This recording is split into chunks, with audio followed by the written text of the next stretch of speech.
సింగోటన్ రామన్న తిను ఒక దారుణ హత్యకైతే గురయ్యాడు. తన అంటే చాలా దారుణంగా తనని హత్య చేశారు. చాలా అంటే ఒక 10 మంది ఒక గ్యాంగ్ లాగా ఏర్పడి తనని హత్యనైతే చేసేశారు. అయితే రోజుకి ఈయన హత్య కేసులో కొత్త విషయాలు వస్తున్నాయి, భారీ ట్విస్టులు కూడా ఉన్నాయి. అయితే ఈ అంశాన్ని మనకి వివరించడానికి మనతో పాటు ఉన్నారు ప్రముఖ సినీ క్రిటిక్ దాసరి విజ్ఞాన్ గారు. నమస్కారం. నమస్తే. మనం చూస్తూనే ఉన్నాం సింగోటన్ రామన్న. అసలు ఏంటి అంటే ఈయన ఒక రాజకీయంగా ఎదగాలనుకున్నారు, అలాంటి వ్యక్తిని ఇంత దారుణంగా హత్య చేయడం, ఇది కొంతమంది హనీ ట్రాపింగ్ అంటే అక్రమ సంబంధంగా అని కూడా కొంతమంది మాట్లాడుతున్నారు. అసలు ఇందులో నిజాలు ఏంటి, ఇందులో ఒక తల్లి కూతుళ్ళు ఇన్వాల్వ్ అయ్యారు అండ్ స్నేహితులు కూడా ఇన్వాల్వ్ అయ్యారని కూడా మనకు తెలుస్తుంది.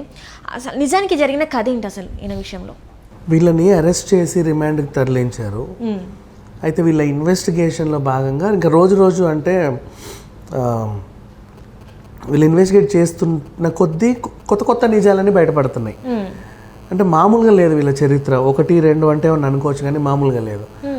బీభత్సం. అసలు ఎట్లా అంటే సింపుల్గా చెప్పాలంటే తూర్పుగోదావరి జిల్లా మన రావులపాలెం చెందినటువంటి ఇమాం బి, మనం మొన్నటి వరకు హిమాంబి అంటున్నాం కదా. బేసికల్ ఏంటంటే ఇమాం బి అనే ఆ పేరు. వీడు కూతురు నసీమ వచ్చింది. మరి హస్బెండ్ వదిలేసి వచ్చిందో లేకపోతే ఎందుకు వచ్చిందో ఏంటో మనకు తెలియదు, కానీ ఇక్కడికి వచ్చి తల్లి కూతుర్లు ఏదో పని చేసుకోవచ్చు, కానీ ఆమెకి అదే పని అనిపించింది. వ్యభిచారం చేసుకుంటూ బతికేస్తుంది. ఒక కానిస్టేబుల్ ఇంట్లోనే రెంట్కి దిగింది. అబ్బా సూపర్గా. ఆ కానిస్టేబుల్ ఏంది, అయ్యో పాప ఆడపిల్లలు, పోలీస్ ఇంట్లో ధైర్యం చేసి రెంట్కి దిగారంటే ఎవరేమనుకోరు కదా. బయటికి వెళ్ళి ఈమె చేసే రాచకార్యాలు వేరేలా ఉండేవి. ఆ కానిస్టేబుల్ని కూడా రోజు చూసి పనిలిగించడం మొదలు పెడితే అయినా టెంప్ట్ అయ్యి అప్పుడప్పుడు ఇంట్లో ఎవరు లేనప్పుడల్లా 2 మెట్లు పైకి ఎక్కి దిగి వచ్చేవాడు అనమాట. ఆ కథ ఉంది. ఆ తర్వాత ఈ ఇల్లు నాకు కావాలి, నేను అలా చేస్తే ఇలా చేస్తా అని చెప్పేసి బెదిరించి, కానిస్టేబుల్నే బెదిరించి వాడిని అక్కడి నుంచి పంపించేసింది. మరి ఆయన అంటే యాక్చువల్గా వీళ్ళు ఏంటంటే పోలీసు ఇల్లు కదా, వాళ్ళు చాలా పద్ధతిగా ఉంటారు, భయంతో ఉంటారు అనుకుంటారు, కానీ కిలాడీలు ఉంటారు. పోలీస్ అయినా ఏమైనా వాళ్ళలో ఒక్కసారి పడితే ఇంకా వాళ్ళ పని కథం అనుకోవాలి. నెక్స్ట్ కూతుర్ని వేసుకొని అప్పుడప్పుడు జూనియర్ ఆర్టిస్ట్ వేషాలు వేసేది, ఎక్కడెక్కడో తిరిగేది. ఈ ఇందిరానగర్, ఆ చౌరస్తా, ఇటు పంజాగుట్, ఇవన్నీ మంచి అడ్డాలన్నీ చక్క పెట్టుకుంటూ వచ్చిందనమాట. అట్లా క్రమంగా ఎప్పుడైతే కానిస్టేబుల్ గెంటేసి ఆ ఇల్లు తంది అనుకుందో, ఇక ఆమె ఇల్లు ఇంకా అది, షీఈ్ హ్యాపీ. ఆ ఇల్లు ఇక రోజు తరచుగా వచ్చి వెళ్ళే వాళ్ళకి నిలయం అయిపోయింది. వచ్చేవాళ్ళు వెళ్ళేవాళ్ళు, కొంచెం ట్రాఫిక్ బాగానే ఉండే టైంలో ఆ పరిచయాలు ఈ పరిచయాలు కాస్త మన సింగోటం రామన్న, మరి ఆయనకి ఉన్న ఈ ఒక్క చిన్న వ్యసనమే ఇప్పుడు ప్రాణం తీసింది అనుకోవాలి. బయట చాలా మంచి పేరు ఉంది, చాలా మంచి. అంటే కొల్లాపూర్ నియోజకవర్గంలో చూస్తే ఆయనకి చాలా మంచి పేరు వచ్చింది, మంచి గుర్తింపు తెచ్చుకున్నారు. చనిపోయిన తర్వాత ఆయన యాక్చువల్గా బీజేపీ, కాంగ్రెస్, బీఆర్ఎస్ అనే తేడా లేకుండా అందరూ పాపం ఆయన్ని మోసి ఘన నివాళులు అర్పించారంటే అప్పుడు అర్థం చేసుకో. మనిషి ఉన్నప్పుడు వాళ్ళ విలువలు తెలియదు, ఎవరైనా సరే పోయిన తర్వాతే వాళ్ళ గొప్పతనాలన్నీ బయటపడతాయి. సో ఆ మంచి మనిషి అంటే ఇప్పుడు చనిపోయాడు కాబట్టి ఆయన గురించి సానుభూతితో చెప్పడం కాదు, నువ్వు ఎక్కడికి వెళ్ళి ఆయన గురించి అడిగినా మంచి మనిషి అనే చెప్తారు. అంటే క్రమంగా అనుకోకుండా డబ్బులు బాగా వచ్చి తొందరగా ఎదుగుతున్న క్రమంలో కొంతమందికి ఉంటాయి వ్యసనాలు. ఇప్పుడు ఏమైందంటే నేను చూశాను, తను చెప్పింది ఏంటంటే తను ఒక ఆర్ఫనేజ్ లాంటిది ఒకటి ఏర్పాటు చేశారు, అబ్దుల్ కలాం దాన్ని పేరు పెట్టిన తర్వాత అక్కడ ఏంటంటే చాలా మందికి ఇది వైద్యం చేసుకోలేని డబ్బులు లేని వాళ్ళకు ఉంటారు కదా, తను ఎంతో మందికి వైద్యం చేయించాడు. చాలా మంది మనం అది చూసిన తర్వాత లైవ్లో వాళ్ళు మాట్లాడడం కూడా జరిగింది, ఎంతమందికి ఎన్ని కావాలి. ఒకదానికి ఒక అమ్మాయికి ప్రాబ్లం వచ్చిందనమాట, ఏంటంటే లివర్ ప్రాబ్లం వచ్చింది, లివర్ చేంజ్ చేయాలని ప్రాబ్లం వచ్చింది. తను డాక్టర్ దగ్గర ఉండి ఇక్కడ హైదరాబాద్ నీమ్స్ అన్ని ప్లేసెస్కి తిరిగి ఎంతైతే తెలుసుకొని తను అప్పటికప్పుడు సెట్ చేసిన మనిషి, అంతమంది అభిమానుల్ని సంపాదించుకున్న మనిషి ఇలాంటి ఒక వ్యసనానికి అలవాటు పడిపోయి ఈరోజు ప్రాణం మీద తెచ్చుకున్నారు. ఇది కొంతమందికి లెసన్ అవుతుంది అనుకోవచ్చా మనం? లెసన్ అదే. ఇక షార్ట్ టైంలో మనీ అంటే ఒక డ్రైవర్గా వచ్చాడు. ఏంటంటే కార్కి రియల్ ఎస్టేట్వి స్టిక్కర్లు అంటించే అప్పట్లో ప్రమోషన్స్ చేసేవాళ్ళు కదా, మన ల్యాంకో హిల్స్ అనో అదేనో ఇదనో కార్కి వేసేవాళ్ళు స్టిక్కర్లు. ఆయన కారుకు కూడా అది వేయించుకున్నాడు, వాళ్ళు నెలకింత ఇచ్చేవాళ్ళు ప్రమోట్ చేసినందుకు. తర్వాత ఆయన అప్పుడు ఓలా ఊబర్ వాళ్ళు లోన్ ఇచ్చి మరీ కార్లు ఇచ్చేవాళ్ళు. అలాంటి కార్లు ఇంకా 4-5 తీసేసుకొని ఆ లోన్లు క్లియర్ చేసుకొని ఆయన సొంత కార్లు చేసుకొని అన్నిటికీ స్టిక్కర్లు వేసి బాగా తిప్పాడు. స్టిక్కర్లు వేసిన లోపల కొన్ని బ్రోచర్లు కూడా పెడతారు, ఇవి మీకు ఎవరికైనా ఉంటే చెప్పండి అని. ఖాళీగా ఎయిర్పోర్ట్ నుంచి వచ్చే వాళ్ళకి సార్ మీరు ఏమైనా ఫ్లాట్లు చూస్తున్నారు అది ఇది అని చెప్పడం. అలా పాపం మంచి మంచి క్లయింట్లు దొరికారు, కష్టపడ్డాడు, క్లయింట్లు దొరికాడు. ఆ మహబూబ్ నగర్ రోడ్డు మీద మంచి పట్టు ఉంది కాబట్టి అక్కడ మంచి వ్యాపారం చేయగలిగాడు, చాలా ఫ్లాట్లు అమ్మగలిగాడు, క్రమక్రమంగా ఎదిగాడు. ఇలా ఎదిగినప్పుడు ఇంటర్వ్యూలలో చూస్తుంటే కొంచెం పైల్వాన్ లాగా ఉన్న వాళ్ళందరూ ఇంత బంగారం వేసుకునే వాళ్ళు అంటే ½ కేజీ బంగారం తన మీద ఒళ్ళు మీద ఇది నేను ఎందుకు వేసుకోవద్దు అనిపించి సంథింగ్ ఒక డిఫరెంట్ లుక్తో గోల్డ్ మ్యాన్ లాగా అవన్నీ వేసుకునేవాడు. ఇష్టం, ఆయన ఇష్టం, ఆయన పర్సనల్, ఒక్కొక్కరు పెట్టారు వాళ్ళ ఇష్టం. అలా ఎదిగాడు.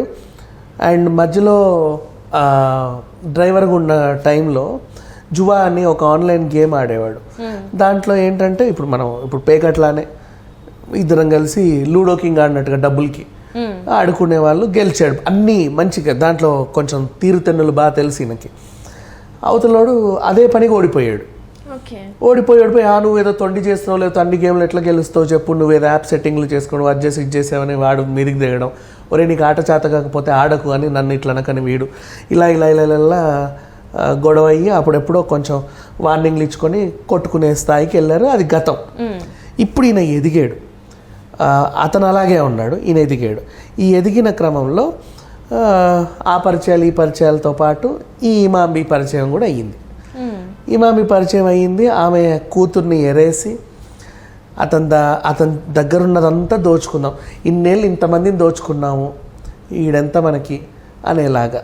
అండ్ ఈ ఇమాంబి వాళ్ళకి ఏంటంటే ఆమె అడిగేవాడు ఎవడు ఉన్నాడు. ఎందుకంటే నువ్వు సినిమాలో చూసినట్టుగానే ఇంత చిల్లర ఆ లోకల్ రౌడీ షీటర్లకి ఇచ్చేది. ఎందుకు ఇచ్చేది? చిల్లర ఇచ్చేది, లేకపోతే కొన్నిసార్లు వాళ్ళని ఫ్రీగా కూడా ఎంటర్టైన్ చేసేది. రీజన్ ఏంటంటే ఆమె అడ్డాకి తిరిగి ఉండొద్దు, ఎవడొచ్చి దాడి చేయకుండా ఉండడం.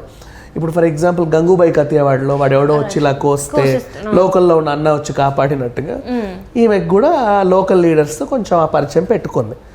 అట్లా అంటే వాళ్ళకి అప్పుడప్పుడు ఫ్రీగా అమ్మాయిల్ని పంపించడము ఇట్లాంటివి. మధ్యలో వ్యభిచారం కేసులో 4-5 సార్లు అరెస్ట్ అయింది, వచ్చింది. 2-3 సార్లు అరెస్ట్ అయింది, జైలుకి వెళ్ళి కూడా వచ్చింది. చాలామంది అమ్మాయిలతో వ్యభిచారం చేయిస్తూ దొరికిపోయింది. ఈమె ఏం చేసి గోల్డ్ మెన్ దొరికిన తర్వాత ఇక ఇతన్ని ఏమన్నా చేసి ఇతన్ని దోచుకొని చాలే మన రావులపాలెం చెక్కేసి ఏదో ఒకటి చక్కబెట్టుకుందాం అనుకుంది. ఈయన కూడా ట్రాప్లో పడ్డాడు. ఈమె ఏం చేసింది, అతని దగ్గర దోచుకోవడానికి బ్లాక్మెయిల్ చేయడంలో దిట్ట ఈమె. అంటే ఇప్పుడు కలుస్తుంది మనిషిని చాలా ఇష్టంగా కలిసి, నేను నిన్ను ప్రేమిస్తున్నాను, నువ్వు అంటే నాకు ఇష్టం, నువ్వు లేకుండా నేను ఉండలేను, నువ్వు ఇది అని చెప్పని ఆడు పడిపోతాడు. పడగానే పడకకు తీసుకెళ్తుంది. పడకకు తీసుకెళ్ళిన తర్వాత ఏం చేస్తుంది, బ్లాక్మెయిల్.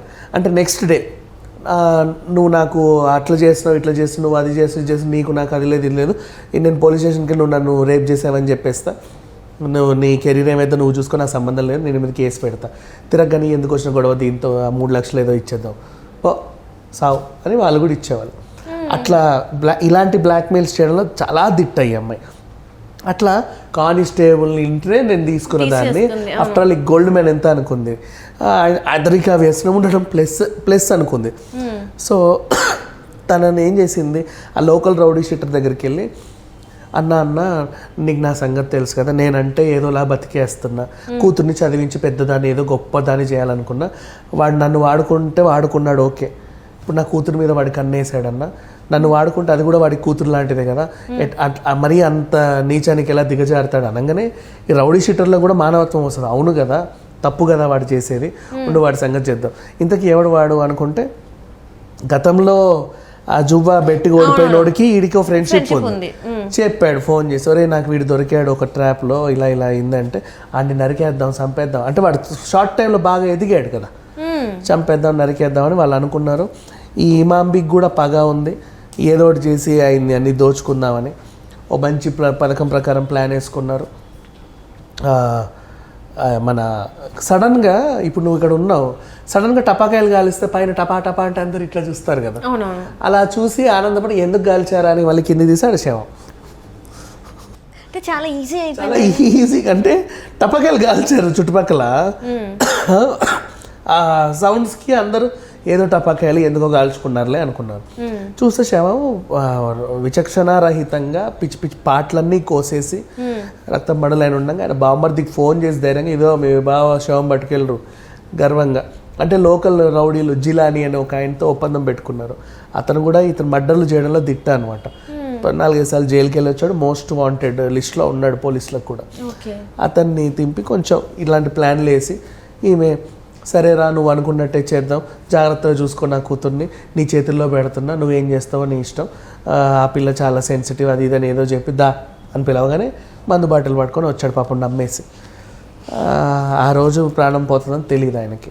అండ్ ఇక విచిత్రం ఏంటంటే ఆయన చనిపోక ముందు కొన్ని యూట్యూబ్ ఛానల్స్కి ఇంటర్వ్యూలు ఇచ్చాడు. అందులో కూడా నా మీద దాడి జరగవచ్చు ఇలాంటివి చెప్పుకున్నాడు పాపం. నాకు ఏమనిపిస్తుంది, ఎప్పుడైనా ఇలాంటి ఇంటర్వ్యూలలో ఎవరైనా మనకైనా సరే ఇట్లా చెప్పినప్పుడు మనం కూడా ఒక సలహా ఇవ్వచ్చు. స్థానిక పోలీస్ స్టేషన్లో నాకు కొంచెం ఆత్మరక్షణ కావాలి, నాకు పలానా థ్రెట్ ఉంది, నాకు అనుమానంగా ఉంది, బయట ప్రశాంతంగా తిరగలేకపోతున్నాను, ఒకటి పెట్టుకుంటే కొద్ది గొప్ప ప్రొటెక్షన్ ఉండేదేమో అనిపించింది. బట్ ఇట్స్ ఓకే, ఇక అది అయిపోయింది, ఇక అది తనకున్న వ్యసనానికి అలా జరిగిపోయింది అనుకోవచ్చు. కానీ అంటే తనని తాను పాడు చేసుకున్నాడేమో మద్యానికో లేకపోతే ఇట్లాంటి వ్యసనాలకేమో, కానీ జనాలకి ఎప్పుడు ఏం చేయాల, అందరికి మంచి చేశాడు ఆయన. తెలిసిన వాళ్ళందరికైతే మంచి చేశాడు. అంటే ఎక్కడ కూడా అవినీతికి పాల్పడింది లేదు. తను సంపాదించుకుంది, అది తను సంపాదించుకుంది కూడా తన ఊరు వాళ్ళకి పెట్టడం జరిగింది. పిల్లలకు కూడా వినాయక చవితి సరే పెద్దగా పెట్టండి అని డబ్బులు ఇచ్చేవాడు. మంచి అందరి ఫ్యాన్స్ వస్తారు కదా కొంతమంది. ఇక్కడ నాకు నేను చూసింది అంటే ఏంటంటే తనకు ఇక్కడ తను పుట్టి పెరిగినంత హైదరాబాద్, కానీ ఊరు మాత్రం మహబూబ్నగర్ కదా. సో అక్కడికి వెళ్ళినప్పుడు అంటే ఆ దొరల పాలన రెడ్డిల పాలన అంటే తను చెప్పడం అంటే నేను విన్నది ఏంటంటే అలాంటిది ఉంది, అలాంటిది వద్దు, సో ఎవరికైనా కూడా న్యాయం ఒకటేలాగా ఉండాలి, ఉన్నోళ్ళైనా లేనిలో ఒకటేలా ఉండాలి. సో అందుకే నేను ఇలాంటి ఒక ఫౌండేషన్ని చేశాను. సో అక్కడ ఏ క్యాస్ట్ ఉండదు, ఎలాంటిది ఉండదు, ప్రతి రూపాయి కూడా నేను అక్కడ పెట్టడానికి రెడీగా ఉన్నా. అట్లాంటి ఒక మనిషి ఇలాంటి ఒక ఏమంటారు ఇలాంటి హ్యాబిట్ వల్ల ఈరోజు ప్రాణం కోల్పోయారు. ఎంతోమంది తనని నమ్ముకున్న వాళ్ళని ఈరోజు రోడ్డు మీద నిలబెట్టినట్టు, అంటే లైక్ వాళ్ళ ఫ్యామిలీ మెంబర్సే కావచ్చు, పిల్లలే ఉండొచ్చు. ఇప్పుడు ఎవరైతే వాళ్ళకి ఈ ఫౌండేషన్ ఉన్నారో వాళ్ళందరికీ పరిస్థితి ఏంటి? సో ఒక చిన్న ఆలోచన, ఒక నిమిషం ఆలోచించి ఉంటే ఈరోజు ఈ పరిస్థితి వచ్చేది కాదు. బట్ అది చెప్పలేము. అంటే ఆ రియలైజేషన్ వచ్చేసరికి మనుషులు ఉండట్ల. రైట్, అది వాళ్ళు పోయాక మిగతా వాళ్ళు మాట్లాడుకుంటున్నారే కానీ ఆ రియలైజేషన్ మనిషికి వచ్చే వరకు కూడా మనిషి ఉండట్ల ప్రపంచంలో. ఇప్పుడు మరి నెక్స్ట్ ఎట్లా ఉండబోతుంది అసలు? నెక్స్ట్ స్టెప్ ఏంటి? పోలీసుల స్టెప్ ఏంటి? పోలీసులు అంటే ఇప్పుడు మనిషి లేడు, ఆయనదేంటో వీళ్ళ ఈ తల్లి కూతుర్ల భాగవతాలన్నీ వెతుకుతారు. ఇంకేమేం చేశారు వీళ్ళు, ఇంకెన్ని ప్లాన్లు వేసారు అనేది ఇప్పటి వరకు ఇంకా ఒకటొకటికి బయటపడుతున్నా ఉన్నాయి. అది